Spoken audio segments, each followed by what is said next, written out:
আগুন versus Tony 2026 সালে কে বেশি এগিয়ে আছে অভিনয়ের দিক থেকে, জনপ্রিয়তার দিক থেকে আর টাকা পয়সা সবকিছুর দিক থেকে কে সেরা? আজকের ভিডিওতে আমরা জানবো এই দুইজন জনপ্রিয় তারকার সম্পূর্ণ তথ্য। তো চলুন শুরু করা যাক। প্রথমে আসি পল্লীগ্রাম টিভির জনপ্রিয় অভিনেতা আগুনের বিষয়ে। आपको दिखाई नहीं दिया? खुदा का लाख लाख शुक्र है कि मैं अंधा नहीं हूं। আগুন 2002 সালে পশ্চিমবঙ্গের নদিয়া জেলার আজলামপুর নামক একটি গ্রামে মুসলিম পরিবারে জন্মগ্রহণ করেন। বর্তমানে তার বয়স 24 বছর এবং তিনি অভিনয়ের পাশাপাশি কলেজে 5th সেমিস্টারে পড়াশোনা করছেন। এবার আসি এই জনপ্রিয় অভিনেতা আগুনের পল্লীগ্রাম টিভির যাত্রা কিভাবে শুরু হয়েছিল।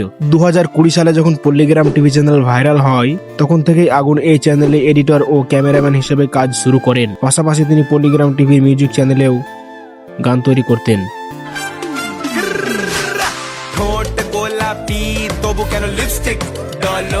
ধীরে ধীরে তিনি ক্যামেরার পিছন থেকে সামনে আসেন এবং অভিনয় শুরু করেন। শুরুর দিকে আগুনের অভিনয় ততটা ভালো না হলেও সময়ের সাথে সাথে আগুন নিজের অভিনয় দক্ষতা অনেক উন্নত করেছেন।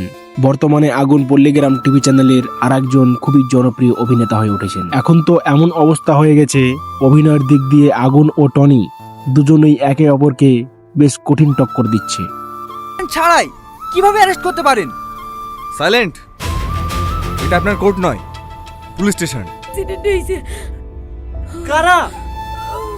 এই নূর সেলিম, একটা ট্যাক্সি ডাক, একে হাসপাতালে যেতে হবে। এবার কথা বলি আগুনের ব্যক্তিগত জীবন নিয়ে। অনেকে ভাবতে পারেন তুহিনা, প্রিয়া বা সাথীর সাথে তার সম্পর্ক আছে, কিন্তু আসলে এগুলো শুধু অন স্ক্রিন কেমিস্ট্রি।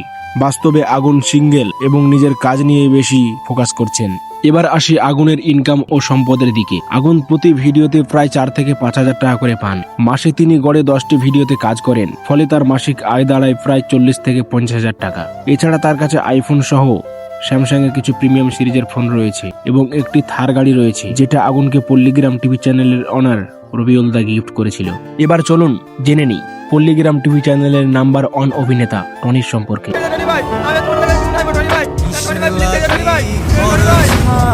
টনি 2004 সালে মুর্শিদাবাদ জেলার আমতলা নামক একটি গ্রামে জন্মগ্রহণ করেন। বর্তমানে তার বয়স 22 বছর চলছে। তিনি কলেজে পড়াশোনা করেছেন। ছোটবেলা থেকে তার অভিনয়ের প্রতি আলাদা আগ্রহ ছিল। 2023 সালে পল্লীগ্রাম টিভি চ্যানেলের অডিশনে অংশ নিয়ে তিনি সিলেক্ট হন। শুরুর দিকে ছোট ছোট চরিত্রে অভিনয় করলেও ধীরে ধীরে তার প্রতিভা প্রমাণ করেন এবং প্রধান চরিত্রে সুযোগ পেতে শুরু করেন। বিশেষ করে সালমার সাথে তার জুটি দর্শকদের খুবই পছন্দের। ফেসবুকেতে দেখি যখন ডানা কাটা পরি।